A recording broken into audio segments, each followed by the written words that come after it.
Hello everyone, आप सभी का स्वागत है लेट्स स्टडी द बेसिक में। जैसे कि आपके एनुअल एग्जामिनेशन चल रहे हैं तो चलिए तैयारी करते हैं क्लास 7 के मैथ के एग्जाम पेपर की। स्टार्ट करते हैं। सबसे पहले कुछ मल्टीपल चॉइस क्वेश्चंस दिखाई देंगे, उनको अच्छे से पढ़ना है फिर करना है। Which of the following rational number is in the standard form? इनमें से कौन सा स्टैंडर्ड फॉर्म में है, मतलब ना तो माइनस में है ना प्लस में है, और ऊपर जो न्यूमरेटर है वो ज्यादा है, डिनोमिनेटर कम है। तो देखो हम इसको देखते हैं तो ये बिल्कुल ही एक स्टैंडर्ड फॉर्म में हमें दिखाई देता है। Name the solid whose net is shown below. इससे क्या चीज आपको दिख रहा है बनता हुआ, तो हम इसको देखेंगे कि ये सिलेंडर के रूप में बना हुआ दिख रहा है। Which of the following is an example of binomial, मतलब दो टर्म होनी चाहिए। तो इसको हम देखते तो इसमें दो टर्म है, ये एक पोलिनोमियल है, ठीक है। उसके बाद और देखते हैं तो इसमें और भी बहुत सारे टर्म्स है, बट बाइनोमियल का मतलब है जिसमें सिर्फ दो ही टर्म होनी चाहिए, ठीक है। 16/25 इन एक्सपोनेंशियल फॉर्म। तो देखो 16 का मतलब है 4 की पावर 2 होगा, क्यों 4 इंटू 4 है ना। और 25 का मतलब क्या हो जाएगा, 25 का मतलब होगा 5 इंटू 5, इसका मतलब 5 की पावर 2। अब यहाँ कहीं 4 की पावर 2 है नहीं है, तो अब हम इसको किसकी फॉर्म में करते हैं, 2 की फॉर्म में करते हैं। तो देखो ये 2 इंटू 2 इंटू 2 इंटू 2, इसका मतलब है 2⁴ बाय 5⁴ तो इसका आंसर कहीं है, हाँ ये है, तो ये मैच हो जाएगा। English alphabet Z has rotational symmetry two of order. अब देखो Z को अगर आप 0 डिग्री पे देखो, 90 डिग्री पे देखो, 180 पे देखो, 270 पे देखो, चाहे आप इसको 360 डिग्री पे देखो, ये सेम ही नजर आएगा। तो इसका मतलब है इसकी कितनी सिमेट्री हो जाएगी, 2 सिमेट्री हो जाएगी। 11/10, 11⁻10, 11⁻6, जब भी कभी डिवाइड में होंगे कोई भी टर्म, ठीक है, जब भी कोई टर्म आपको डिवाइड में दिखाई देनी चाहिए, ऐसे लिखी हो चाहे वो ऐसे लिखी हो बाई के फॉर्म में, इसका मतलब है जो पावर्स हैं वो क्या हो जाएंगी बेटा, माइनस हो जाएंगी। 11 10 माइनस 6 इक्वल टू 11⁻4 आ जाएगा आंसर इसका, ठीक है। Rhombus has a perimeter of 28 centimetre. अब रोम्बस की भी 4 साइड होती है, अगर पेरीमीटर दे रखा है उसका 28 सेंटीमीटर, तो अगर हम इसकी साइड निकालनी है तो हम क्या लिखेंगे, perimeter equal to 4 into side, ये फॉर्मूला लगाएंगे। पेरीमीटर 28, 4 इंटू साइड लिखेंगे, साइड को यहीं पे रखो और 4 को आप 28 के नीचे ले आओ, आपको पता है 7 पे कट जाएगा, तो इसका मतलब है जो इसकी रोम्बस की एक साइड है वो कितनी है, 7 सेंटीमीटर। यहाँ आपको 128 को डिवाइड करना है 32 से, फिर जो आंसर आता है उसको डिवाइड करना है -4 से। अब हम जब इसको सोल्व करके देखते हैं तो हमें पता चलता है कि 32 को अगर हम 4 से इंटू करते हैं तो कितना आता है, 128। तो इसका आंसर आ जाएगा 4, डिवाइड करना है -4 से, और जब भी इसको डिवाइड करेंगे तो आंसर क्या आ जाएगा, -1। तो ये हमारा आंसर सही हो जाएगा। Express 729 as a power of 3, कि आपको 729 को पावर ऑफ 3 में निकालना है। तो ऐसे आप इसका प्राइम फैक्टर निकालेंगे, जब आप निकालेंगे तो आपको दिखेगा कि ये आ रहा है 3 की पावर 6, 3⁻6। स्कोर कर सकते हैं, जैसे 3 है, 3 2 जा 6, ठीक है, 3 4 जा 12 और 3 3 जा 9, फिर 3 से करते हैं 3 8 जा 3 1 जा, फिर 3 से करते हैं 27 पे कट जाएगा, फिर 3 से करते हैं 9 पे चला जाएगा, फिर 3 से करते हैं 3 पे चला जाएगा, फिर 3 से करते हैं तो 1 पे चला जाएगा। तो 1 2 3 4 5 6 ऐसे करके 3⁻6 इसका आंसर बनता है। Simplify these expressions and find there values. तो यहाँ हमें x इक्वल टू 3 दे रखा है, a इक्वल टू -1 दे रखा है, b इक्वल टू -2 दे रखा है, ये x⁻2 है बेटा, ठीक है। सो लिखेंगे 3x minus 5a minus x⁻2 plus 9b। बस आपको वैल्यू पुट करनी है, तो x है वहां पे हम 3 लिखेंगे, जहां a है वहां हम -1 लिखेंगे, जहां x है वहां फिर से हम 3 लिखेंगे, और जहां हमारे पास b दे रखा है वहां -2 लिखेंगे। सोल्व करते हैं, 3 3 जा 9 और ये माइनस है, अंदर माइनस का 5 ही हो जाएगा, -3 3 जा 9 हो जाएगा, और ये 9 2 जा 18 हो जाएगा, ठीक है। 9 इसको ओपन करते हैं तो ये आ जाएगा प्लस का 5 माइनस का 9, ये माइनस का 18। जब आप इस पूरे को सोल्व करते हैं तो आंसर आ जाएगा -13, हमारा आंसर आ जाएगा, ठीक है। Find the value x plus 4, जिसमें x हमें 2 दे रखा है, तो x अगर हमें 2 गिवन है तो हम सिर्फ इसकी जगह 2 लिखेंगे, प्लस 4 इक्वल टू 6। बहुत ही सिंपल था, इस पे टिक कर देंगे। One of the side and the corresponding height of a parallelogram are 4 cm, 3 cm respectively. Find the area of parallelogram. आपको पता है area of parallelogram क्या होता है? Base into height.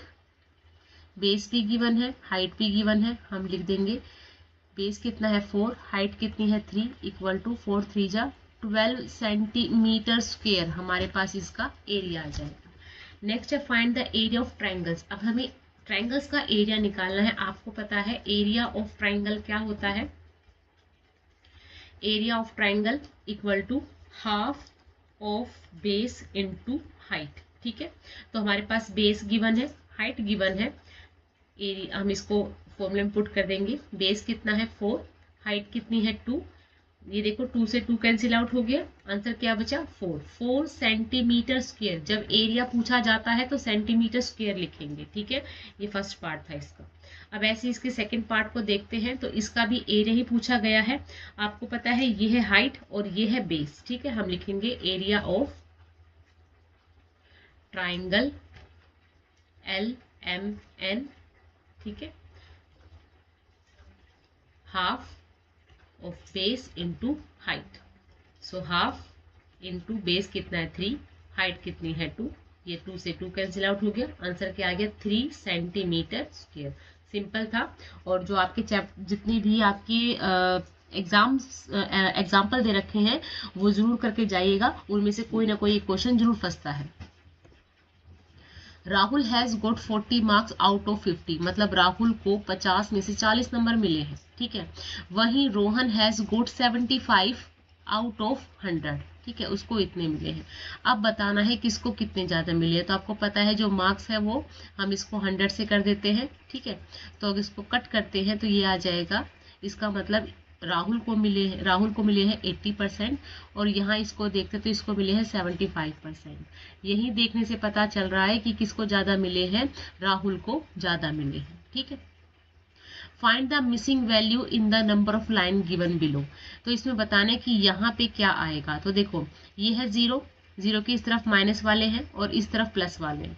ये हाफ, 0 के बाद हाफ, फिर 1 और अब 1/2 प्लस 1 कर दीजिए, कितना आ जाएगा, एलशियम 2 आ गया, 1 + 2 = 3/2। इसका मतलब यहाँ कितना आएगा 3/2। यहाँ देखिए 0 है, 0 के तुरंत बाद इसका मतलब 0 के बाद क्या आ जाएगा -½ ठीक है, answer them. So what are the coefficient of x। सिर्फ आपको x का कोफिशिएंट लिखना है। तो यहाँ x का कोफिशिएंट क्या हो जाएगा 4, यहाँ क्या हो जाएगा -1, वही निशान भी रखना है जो भी प्लस माइनस का है। और यहाँ पे क्या हो जाएगा 2 और y, क्यों y भी है और 2 भी है। यहाँ पे क्या हो जाएगा इसके साथ, इस वाले में 5z, -5z। ठीक है, अलग अलग में ये ऐसे ही है, ध्यान से करिएगा। Simplify and right the answer in the exponential form. तो देखिए अगर हम सोल्व करते हैं 3 की पावर 7, 3 की पावर 2 और फिर इनको मल्टीप्लाई करना है 3 की पावर 5 से। ठीक है, सो देखो मैंने अभी बताया कि जब भी डिवाइड में होगा तो जो पावर्स हैं वो माइनस हो जाएंगी। ठीक है, इंटू 3 की पावर 5। तो यहाँ पे लिखेंगे 3 की पावर 5 इंटू 3 की पावर 5, और जब इंटू में होता है तो पावर्स प्लस हो जाती हैं। तो इसका मतलब है 3 की पावर 10 हमारा आंसर हो जाएगा। ठीक है, ऐसे अगर हम इसको करते हैं तो देखिए 2 की पावर जब इंटू में है तो क्या हो जाएगा, प्लस हो जाएगा।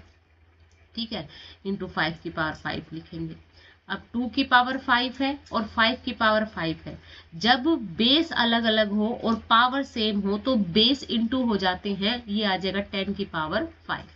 ठीक है, कि मतलब ऊपर देखा जब इंटू होता है और जो हमारे एक्सपोनेंट्स हैं वो सेम होते हैं तो पावर्स क्या हो जाती हैं, प्लस हो जाती हैं। और अगर हमारे जो एक्सपोनेंट है वो सेम है और पावर्स किस में है, वो डिवाइड में है, तो जो पावर्स है वो माइनस हो जाएंगी। ठीक है, और अगर हमारी पावर सेम है, पावर सेम है, भले ही एक्सपोनेंट अलग अलग है, तो बेटा ये इंटू हो जाते हैं, पावर सेम लग जाती है। ठीक है, अब यहाँ पे ये इंटू में है तो 6 की जो पावर है वो प्लस हो जाएंगी, ठीक है, और डिवाइड में 6 की पावर 3, 6 की पावर 6 आ गया, डिवाइड में 6 की पावर 3। अब डिवाइड है तो हम क्या कर देंगे, इसको माइनस कर देंगे, तो आंसर आ जाएगा 6 की पावर 3। आई होप आपको समझ में आया होगा। अब करते हैं find the product of the power of the prime factor, ठीक है। अब प्राइम फैक्टर निकाल के दिखाना है, तो चलिए इनको भी कर देते हैं। अगर हम 648 का प्राइम फैक्टर निकालते हैं, सो 2 से करेंगे, 2 3 जा 6, 2 2 जा 4, 2 4 जा 8, फिर 2 से करते हैं, 2 1 जा 2, 2 6 जा 12, 2 2 जा 4, फिर 2 से करते हैं, 2 8 जा 16, 2 1 जा 2। अब 3 से करेंगे, 3 27 पे चला जाएगा, फिर 3 से करेंगे 9 पे चला जाएगा, फिर 3 पे करेंगे 3 से जाएगा, फिर 3 से करेंगे 1 पे जाएगा। इसका मतलब 648 का हमने देखा 2 raise to power 3 into 3 raise to power 4, ठीक है। ऐसी अब हम 405 का निकालते हैं, तो इसको हम 5 से करते हैं, तो 5 8 जा 40, 5 1 जा 5, फिर 3 से करेंगे 27 आ जाएगा, फिर 3 से करेंगे 9 आ जाएगा, फिर 3 से करेंगे 3 आ जाएगा, फिर 3 से करेंगे 1 आ जाएगा। इसका मतलब 405 का मतलब है 5 raise to power 1 into 3 raise to power 4। Okay, given the line of symmetry find the other whole. तो यहाँ है तो ये यहाँ पे होगा, ये यहाँ है तो ये यहाँ पे होगा, मतलब इसकी सिदाई में, ठीक है। Net of the following solid, अब इससे बनेगा एक पिरामिड। क्या बनेगा बेटा, इससे एक पिरामिड। अब आप पूछोगे कि पिरामिड कैसे बनेगा, तो पिरामिड के लिए जब आप इसको बंद करोगे तो ये सभी इस तरीके से बंद हो जाएंगे, है ना, और नीचे बेस रह जाएगा। इससे क्या फॉर्म होगा, इससे एक सिलेंड्रिकल जो शेप है वो हमारी फॉर्म हो जाएगी। इसको बंद करोगे तो क्यूब बन जाएगा, और इसको आप देखोगे तो ये कोन बन जाएगा। शेप्स को ध्यान से देखना है। Sudhanshu divides a circular disc of 7 centimeter radius 7 centimeter in equal 2 parts. What is the perimeter of semicircle shape dice? कि उसने क्या किया है, सुधांशु ने, कि एक डाइस थी, सर्कल डाइस थी, उसको हाफ हाफ पार्ट में डिवाइड कर दिया, ठीक है। हाफ हाफ पार्ट में उसने उसको डिवाइड कर लिया। अब आपको बताना है उसकी पेरीमीटर कितनी है, ठीक है। पेरीमीटर कितनी, चलो बता देते हैं। तो कैसे होएगा, तो सबसे पहले हमें पता है कि अगर इसको हाफ हाफ पार्ट में डिवाइड किया है, इसका मतलब ये क्या बन गए हैं, सेमी सर्कल बन गए हैं। सेमी सर्कल बन गए तो हम लिखेंगे सर्क्यूमफ्रेंस ऑफ सेमी सर्कल क्या होती है, पाई आर, ठीक है। पाई 22/7 है इंटू 7। इसका मतलब सर्क्यूमफ्रेंस कितनी आ गई, 22 सेंटीमीटर, ठीक है। अब इसका मतलब 2 है तो कितना हो जाएगा, अब इसकी so the diameter of circle, diameter of circle कितनी हो जाएगी, 7 इंटू 2 14 सेंटीमीटर। अब ये 22 सेंटीमीटर, ये 14 सेंटीमीटर, इन दोनों को प्लस कर दो, पेरीमीटर आ जाएगी। Perimeter of each semi circle 22 + 14 = 36 centimetre. सबसे पहले आपको सर्कमफ्रेंस निकालना है। सर्कमफ्रेंस जब आपके पास आ जाती है, डायमीटर आपको पता है कि रेडियस की ट्वाइस हो जाएगी, और दोनों को प्लस कर दो, आपके पास क्या आ जाएगा, पेरीमीटर आ जाएगा। ऐड करना है, सो 5m - n plus 3n - 4m plus 2 plus 2m - 3mn - 5 plus करना है तो लिख देते हैं। ये m की वैल्यू है, ये m की वैल्यू है, ये m की वैल्यू है। 5 + 2 7, 7 - 4 3m माइनस ये n है, ये n है, ठीक है। तो यहाँ पे 7 माइनस का है, ये प्लस का है, माइनस का 4n आ गया। कोई और है n में, नहीं, ये दोनों mn में है, इसको छोड़ देते हैं। फिर उसके बाद हमारे पास इसी को लिखते हैं -3mn, ये प्लस के 2 है और ये माइनस का 5 है, माइनस का 3 आंसर आ जाएगा। ध्यान से करने के सवाल हैं भैया। नेक्स्ट आपको प्लस करना है 4x² y माइनस है, प्लस करना है वैसे, 3xy², ठीक है, प्लस है माइनस में 5xy², उसके बाद हमारे पास प्लस में है 5x²y। तो देखो 5x²y, 4x²y, 9x² हो गया, ठीक है। अब माइनस माइनस प्लस हो गया और साइन आ जाएगा बड़े वाले का, तो यहाँ पे आ जाएगा माइनस माइनस प्लस, तो 8xy², ठीक है। ध्यान से करिएगा, पजल नहीं होना है।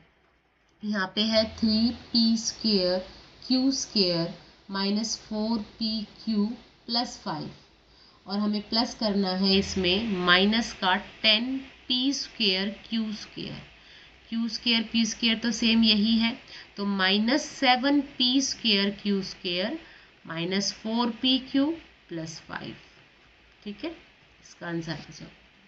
Find the value of the following expression for a = 3 b = 2। सिर्फ वैल्यू पुट करनी है, 3 + 2 = 5, 7 × 3 - 4 × 2, ठीक है। इसको माइनस करेंगे, 11 - 8 कितना हो जाएगा, 13। उसके बाद अगर हम इसमें रखते हैं 3⁻² प्लस 2 × 3 × 2 प्लस 2⁻², ठीक है। तो चलिए करते हैं,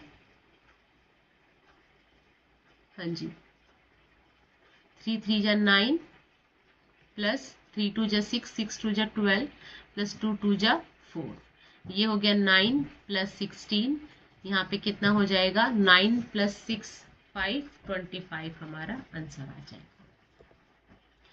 A small square is located inside a bigger square as shown in the figure below. The length of one side of a small square is 3 cm. Length of one side of the bigger square is 7 cm. What is the area of the shaded portion? पहले सबसे बड़े वाले square का area निकाल लो, फिर छोटे का निकाल लो। तो हम लिखेंगे area of big square equal to, आप जितने भी हमें गिवन चीजें हैं वो तो लिख लीजिएगा, कभी आप इनको भी ना लिखें, आप फटाफट ऐसे सवाल कर दे कि भाई सेंटीमीटर कितना स्क्वायर, छोटे वाले का, स्मॉल का स्क्वायर का लेंथ साइड दे रखी है, बड़ी की कितनी दे रखी है, आप ये लिख के जाएंगे, ठीक है। एरिया ऑफ बिग स्क्वायर क्या हो जाएगा, साइड 2 × साइड, तो हम लिखेंगे 2 × 7 14 सेंटीमीटर स्क्वायर। ऐसे हम निकाल देंगे area of small square,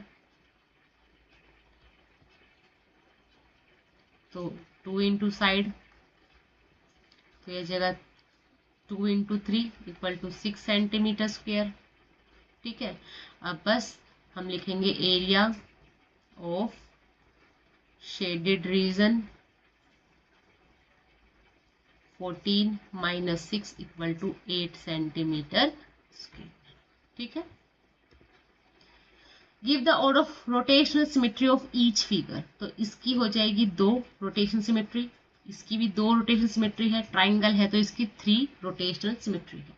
make an oblique sketch for each one of the given isometric shape, तो इसकी जो हो जाएगी उसको आप ऐसे बना के दिखाएंगे। फाइंड द प्रोडक्ट, मतलब इनको इंटू करके दिखाना है, कटता है काट दीजिए, नहीं कट रहा है आंसर लीजिए, -63/8 आंसर आ जाएगा। यहाँ पे कितना जगह, -27/10, ठीक है, -54/55, यहाँ -6/35 और 3 2 जा 6/55, ठीक है। ट्रू फॉल्स बताने हैं। So an expression with 2 term is called a binomial, हाँ जी ये बिल्कुल सही है, 2 टर्म होती है, बाइनोमियल होता है। Every polynomial is a monomial, तो ये है फॉल्स, ऐसा नहीं होता। The value of a variable is fixed, कि जो वेरिएबल्स होती है उनकी फिक्स्ड वैल्यू होती है, नहीं भाई।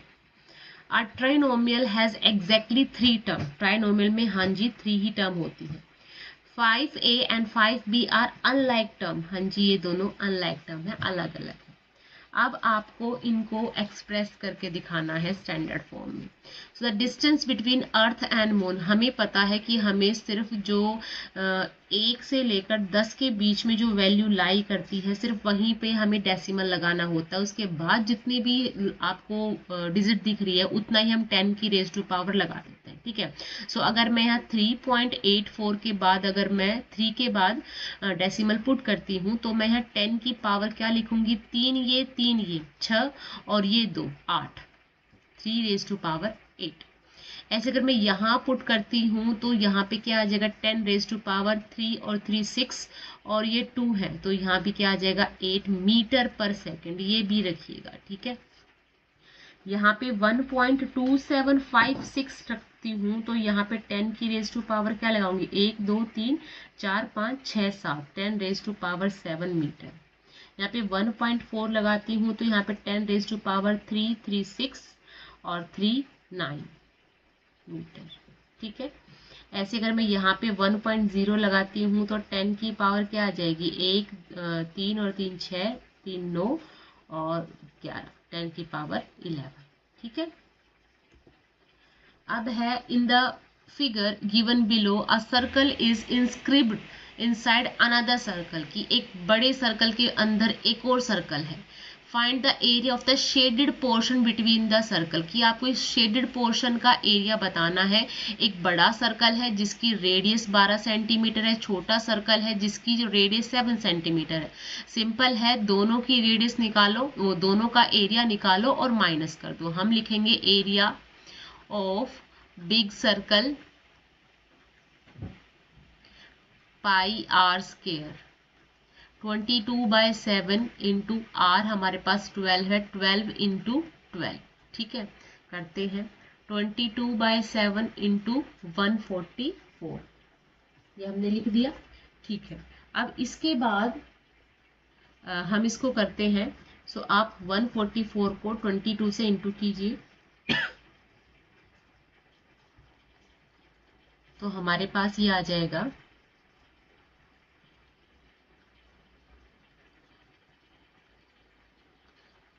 3001 को हम 7 से अब डिवाइड करते हैं तो हमारे पास, अब इस फटाफट से डिवाइड करके बताइए कितना आएगा।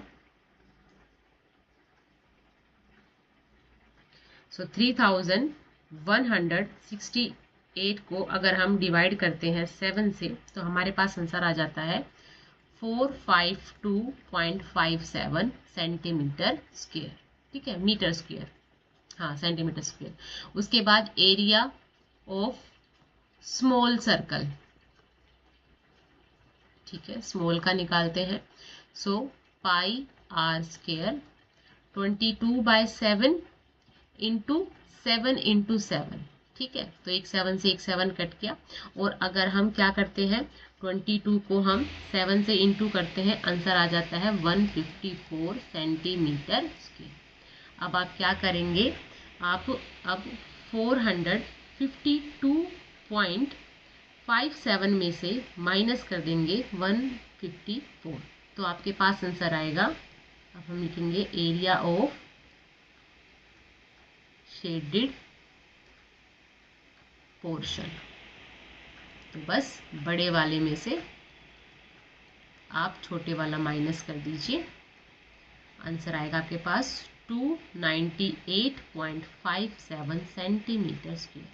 सिंपल क्या करना है, पहले बड़े एरिया सर्कल का निकालना है, फिर छोटे सर्कल का निकालना है। अब ये केस स्टडी क्वेश्चन है। The student of class 7th decided to create a new garden in their school. The garden is designed in the shape rectangular with the length of 20 meter and width of 15 meter. To make the garden look more attractive, they also planned a circular fountain with a radius of 3 meter at the center of the garden. मतलब एक उन्होंने rectangular garden बनवाया अपने school में। ये 20 जो इसकी जो लेंथ है वो 20 मीटर है और जो ब्रेथ है इसकी 15 मीटर है। ठीक है, बीच में एक फाउंटेन लगा दिया और जो फाउंटेन है वो 3 मीटर का जो एरिया है वो कवर कर रहा है। ठीक है, अब इसी के बिहाफ पे आपको कुछ क्वेश्चंस के आंसर देने हैं। सबसे पहले कहता है calculate the perimeter of rectangular garden. अगर पेरीमीटर पूछता है तो पेरीमीटर क्या होती है, पेरीमीटर ऑफ रेक्टेंगुलर क्या होती है, 2 × L + B होता है। सो 2 इंटू लेंथ कितनी है 20, ब्रेथ कितनी है 15, ठीक है। आप इसको इंटू करते हैं, ये 5 और ये 3, ये 70 सेंटीमीटर। नेक्स्ट पार्ट में कहता है एरिया बताओ। सो एरिया ऑफ रेक्टेंगल क्या हो जाएगा, लेंथ इंटू ब्रेथ। अगर आप 20 को 15 से इंटू करते हो कितना आ जाए 300 सेंटीमीटर स्क्वायर, ठीक है। उसके बाद थर्ड में पूछता है एरिया ऑफ सर्कुलर फाउंटेन, मतलब area of circle. So area of circle क्या होता है पाई आर स्क्वायर। यहाँ पाई बता रखा है 3.14 लेना है, इंटू आर कितना है 3 इंटू 3 करते हैं, ये आ जाएगा 28.26 सेंटीमीटर स्क्वायर, ठीक है। उसके बाद कहता है find the area of remaining garden space after placing the fountain, मतलब ये जो एरिया बचा है इसका आपको क्या बताना है, एरिया बताना है। जो ये और एरिया बचा है इसका ही एरिया बताना है। तो ठीक है, टोटल एरिया हमने अभी कितना निकाला 300, इसमें से हम माइनस कर देंगे सर्कल का एरिया 28.26, कितना आ गया हमारे पास 271.74 या 9 के आसपास हमारे पास क्या आ जाएगा सेंटीमीटर स्क्वायर इसका एरिया आ जाएगा। ऐसी और वीडियोस के लिए हमें सब्सक्राइब करें। Thank you and keep watching.